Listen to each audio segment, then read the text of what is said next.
سورہ لقمان، سورہ لقمان جو ہے یہ بھی بڑی عظیم صورت ہے اس حوالے سے، اس میں حضرت لقمان بڑی عظیم شخصیت تھی۔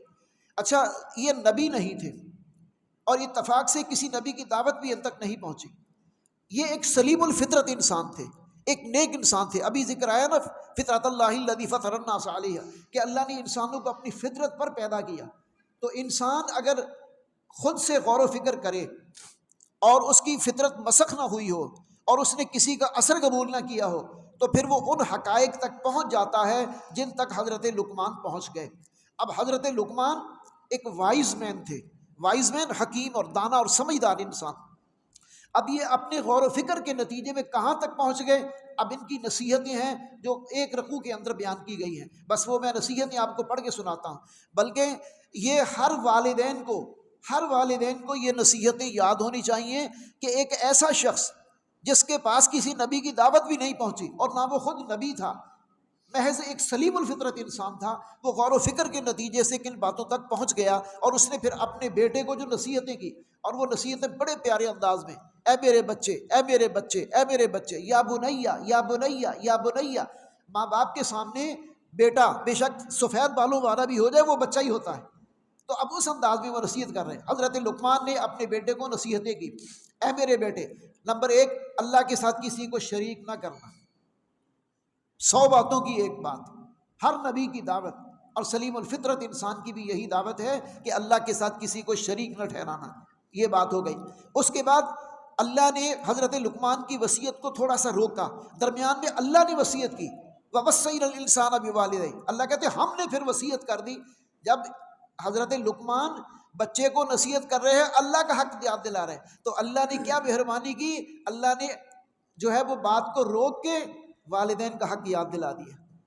اپنے والدین کے ساتھ حسن سلوک کرنا، والدین کے ساتھ حسن سلوک کرنا، اور خاص طور پر ماں کا ذکر کیا کہ تمہاری ماں نے حملتہ امہ وہنا علی وہن، اس کی ماں نے اسے اٹھائے رکھا پیٹ میں، مشقت پر مشقت جھیل کر، تکلیف پر تکلیف جھیل کر۔ حمل کے دوران خواتین جس تکلیف سے یا جس مرحلے سے گزرتی ہیں، ظاہرہ آدمی اس کا تصور بھی نہیں کر سکتا، اور اللہ نے بطور خاص اس کا ذکر کیا کہ تمہاری ماں نے تمہیں یہ مشقت پر مشقت اور تکلیف پر تکلیف جھیل کر جو ہے وہ پالا، اس لیے اپنے والدین کے ساتھ حسن سلوک سے پیش آنا۔ اگر وہ مشرک بھی ہوں تب بھی ان کے ساتھ زیادتی نہیں کرنی، ان کا احترام کرنا ہے، ان کی فرما برداری کرنی ہے۔ ہاں کوئی شرک کی بات ہے، گناہ کی بات ہے، وہ نہیں ماننی، ان کی خدمت کرنی۔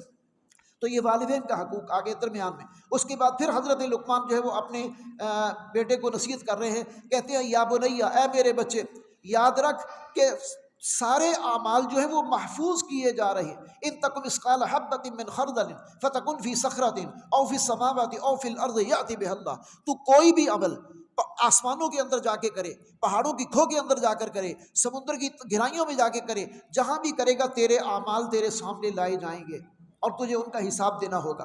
پھر آگے فرماتے ہیں، اے میرے بچے، اقیم الصلاۃ، نماز قائم کر، وامر بالمعروف، نیکی کا حکم دیتا رہے، ونہا عن المنکر، اور برائی سے روکتا رہے، واصبر علی ما اصابک، اور یہ کام کرتے ہوئے اگر تجھے کوئی تکلیف پہنچے تو اس پر صبر کر، اس پر صبر کر۔ نیکی کا حکم دو گے، برائی سے روکو گے تو لوگ مخالفت کریں گے، مشکلات آئیں گی، فرمایا اس پر جو ہے وہ صبر کر۔ اور پھر فرمایا کہ ولا تصعر خدک للناس، دیکھو لوگوں کے سامنے اپنا منہ مت پھلا، بڑی خوبصورت باتیں، یہ تکبر کی علامت ہے۔ ولا تصعر خدک للناس، لوگوں کے سامنے اپنا منہ مت پھلا، یعنی تکبر کا اظہار نہ کر۔ ولا تمشی فی الارض مرحا، اور زمین پر اکڑ کر مت چل، زمین پر اکڑ کر مت چل، میانہ روی جو اختیار کر، یعنی نہ تکبر اور غرور والی چال ہو، نہ بیماروں والی چال ہو، اعتدال کی جو ہے وہ راہ ہونی چاہیے، میانہ روی جو ہے اس پر چلنا ہے۔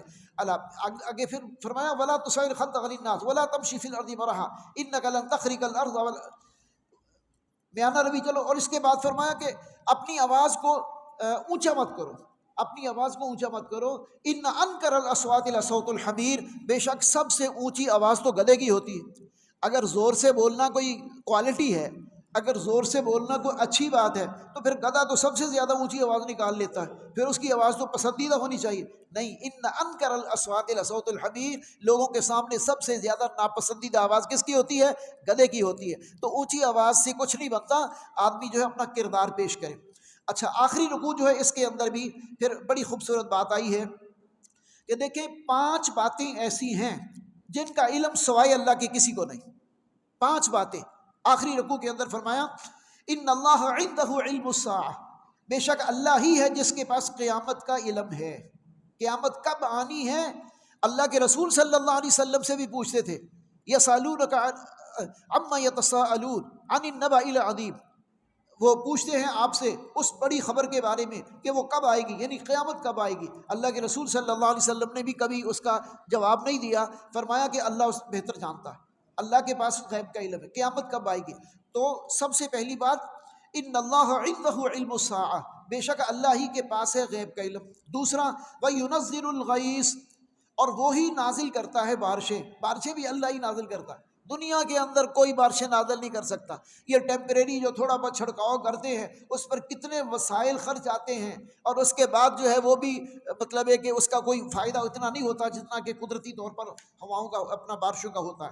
2 باتیں. تیسرا وَيَعْلَمُ مَا فِي الْأَرْحَامِ، اور جو کچھ تمہارے رحموں میں یعنی عورتوں کے رحموں میں یا مادہ کے رحم میں، ہر مخلوق کا جو چیز بھی پرورش پا رہا. دیکھیں اب تک جو تحقیق ہے یا ریسرچ ہے اس میں چلو بچہ یا بچی اس کا تو پتہ چل جاتا ہے، لیکن وہ نیک ہوگا بدبخت ہوگا، اس کی عمر کتنی ہوگی، اس کا رزق کتنا ہوگا، یہ تو کوئی نہیں بتا سکتا نا. یہ تو اس لیے تمہارے رحموں میں وَيَعْلَمُ مَا فِي الْأَرْحَامِ، اور جو رحموں میں چیز پرورش پاتی ہے اس کا یقینی علم بھی اللہ ہی کے پاس ہے. مَا تَدْرِي نَفْسٌ مَاذَا تَكْسِبُ غَدًا، اور چوتھی بات کوئی نہیں جانتا کہ وہ کل کیا کمائے گا. کل کیا کمائے گا، کل اس کو کیا ملے گا. کمانے سے مراد عمر بھی اپنا جو ہے وہ رزق بھی ہے اور عمل بھی ہے، نیک عمل بھی، یہ بھی کمائی ہوتی ہے. تو کل کو وہ کیا کمائے گا یہ بھی کوئی نہیں جانتا. وَمَا تَدْرِي نَفْسٌ بِأَيِّ أَرْضٍ تَمُوتُ، اور آخری اور 5ویں بات کوئی نہیں جانتا کہ اس کی موت کہاں آئے گی. کوئی نہیں جانتا کہ اس کی موت کہاں آئے گی. اگر آپ لوگوں کو پتہ چل جائے نا کہ ان کی موت گھر سے باہر فلاں جگہ پر ہے تو لوگ گھروں سے نکلنا چھوڑ دیں، کاروباری زندگی رک جائے، دنیا کی ریل بیل رک جائے. تو اس لیے یہ بھی کوئی نہیں جانتا. یہ 5 باتیں. ان اللہ علیم خبیر، اللہ تعالیٰ علم والا ہے اور باخبر ہے.